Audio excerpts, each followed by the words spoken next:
Hello everyone, আসসালামু আলাইকুম। কেমন আছেন সবাই? আজকের দিনটা শুরু করেছি একদম সাধারণ কিছু সুন্দর মুহূর্ত দিয়ে। সকালে নিজের জন্য একটু ফ্রেশ সময়, তারপর শুরু হলো ঘরের কাজ, কাপড় ধোয়া, রান্নাঘরের প্রস্তুতি, বাচ্চাদের জন্য মচমচে ফ্রেঞ্চ ফ্রাই। আর আজকে সবচেয়ে স্পেশাল আয়োজন ঘরেই তৈরি জুসি চিকেন মোমো।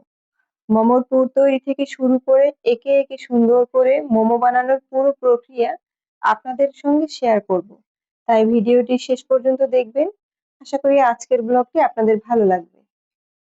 সকালবেলা ঘুম থেকে উঠে সবার প্রথমেই কিন্তু আমি এই পাখিদের কাছেই আসি। পাখিদেরকে খাবার দিয়ে দিয়েছি। এখন দেখতেই পাচ্ছেন ওরা খাবার পেয়ে কিন্তু সবাই খাওয়া-দাওয়া করছে। আর মুরগিগুলোও কিন্তু খাচ্ছে। সাথে লাভবার্ড পাখিগুলোকে একটু মন দিয়ে দেখছিলাম। আসলে পাখি এগুলো দেখতে আমার অনেক ভালো লাগে। তাই ঘুম থেকে উঠে সবার ১ম এ এদের কাছেই আসি। ওদের এই কিচিরমিচির ডাক এবং খাওয়ার যে শব্দগুলো সবকিছু শুনতে কিন্তু অসম্ভব ভালো লাগে। তাই সকালবেলা উঠেই ওদের কাছে চলে আসি।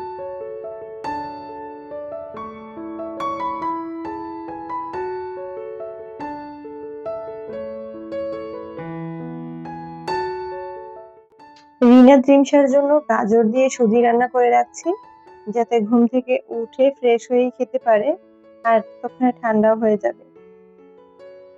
এখন একদম চলে যাচ্ছি দুপুরে রান্নাবান্নার আয়োজনে। আমি রান্নার সময়ের আগেই ফ্রেশ করে তরকারি-টরকারি সব কেটে রাখছি। তো এগুলো একটু ছিলে তারপরে সাইজ মতো সব কেটে নিবো। আর রান্নার আগে সবকিছু গুছিয়ে নিলে রান্নাটা কিন্তু খুব দ্রুত হয়ে যায়।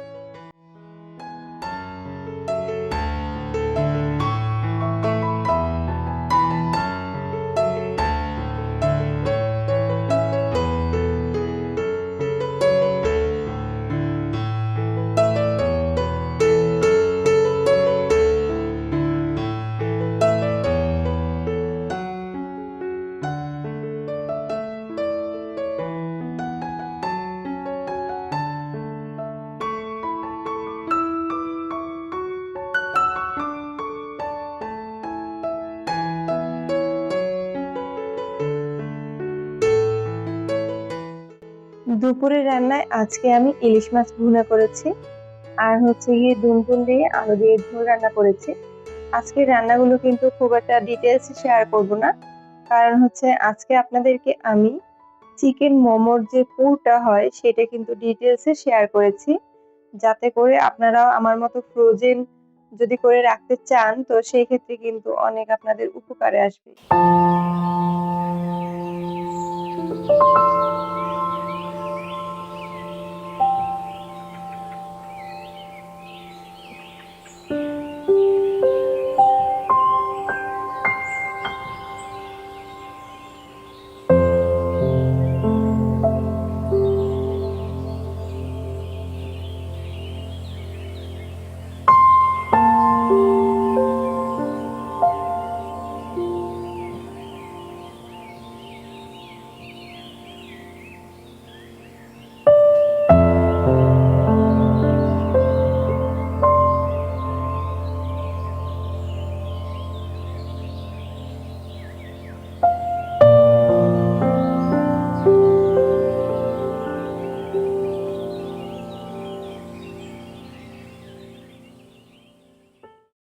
প্রতিদিনের মতো বাচ্চাদের জন্য মিড টাইম যে নাস্তাটা থাকে, তো সেই নাস্তাই এখন দিয়ে দিব বাচ্চাদের কাছে। আর বাচ্চাদের বাবাও কিন্তু বাচ্চাদের কাছেই আছে আজকে। আর এই তো আমি ওয়াশিং মেশিনে কাপড় দিয়ে দিলাম। এখন চালু করে দেব।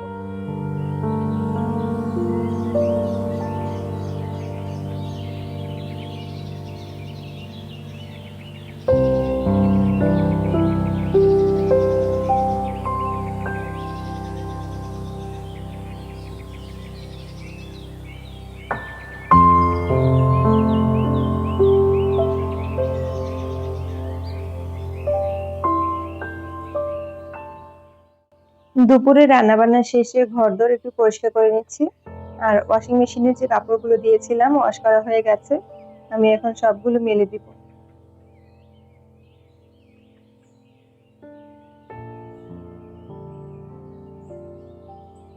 এখন কিন্তু একদম বিকেলবেলা চলে আসলাম। রিনাত কিন্তু বায়না করছিল যে ফ্রেঞ্চ ফ্রাই খাবে। আমি বললাম যে আমি চিকেন খাচ্ছি, তুমি ওইটা খাবে? বলল না, ওইদিন তো খেয়েছি, আজকে আগে ফ্রেঞ্চ ফ্রাই খাবো। তো আমিও সেজন্য ফ্রেঞ্চ ফ্রাই বানানোর জন্য চলে এসেছি বিকেলবেলা। তো ওর জন্য একটু সামান্য সেদ্ধ করে নিয়েছি লবণ দিয়ে। আর এখন হলুদ, মরিচ, একটু নুডলসের মশলা আর কর্নফ্লাওয়ার দিয়ে ভালো করে মাখিয়ে তারপরে এই যে তেলের মধ্যে ভেজে নিচ্ছি। একটু মচমচা হয়ে ভাজা হয়ে গেলে লাল লাল করে আমি তুলে নিব।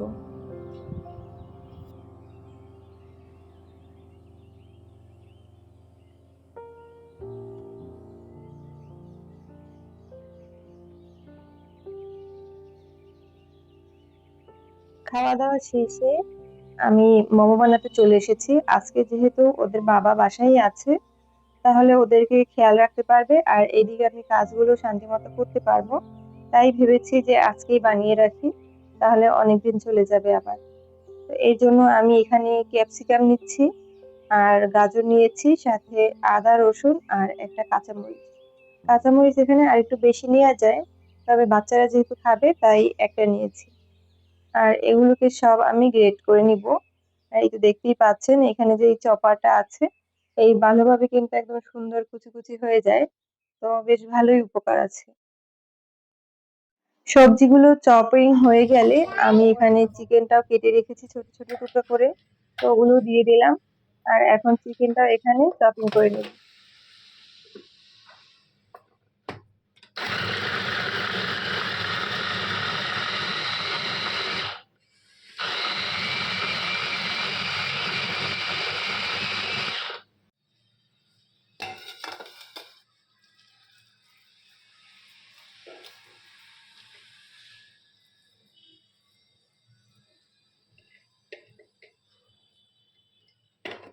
চিকেনটা দেওয়ার পরে আমি এখানে এই যে প্রথমে গ্রেট করে রাখা যে সবজিগুলো ছিল সবগুলো দিয়ে দিয়েছি। আর এখন আমি এখানে সামান্য সয়া সস দিব। সয়া সস দেওয়া হয়ে গেলে আমি একটু গোলমরিচ দিব, সামান্য লবণ দিব।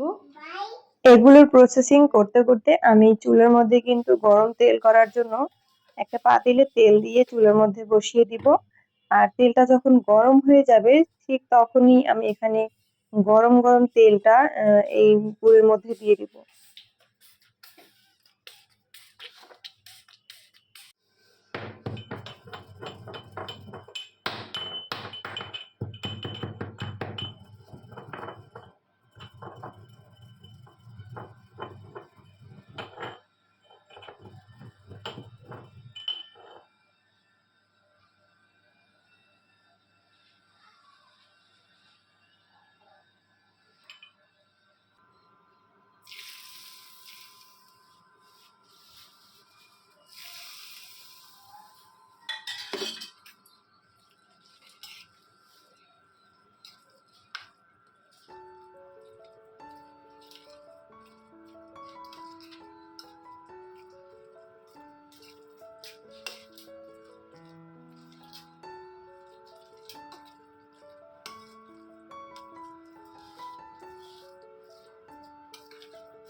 মোমোর পুরটা রেডি হয়ে গেছে। এখন আমি আগে থেকে মেখে রাখা যে ডোটা ছিল ওইটা থেকে বড় একটা রুটি বানিয়ে একটা কাটার দিয়ে ছোট ছোট করে কেটে নিয়েছি। এখন জাস্ট মোমোগুলোর শেপ দিয়ে নিব। আর এই যে বানিয়ে বানিয়ে পাশের যে ট্রেটা আছে ওই ট্রেটার মধ্যে রাখবো, তারপর আমি ডিপ ফ্রিজে রাখবো।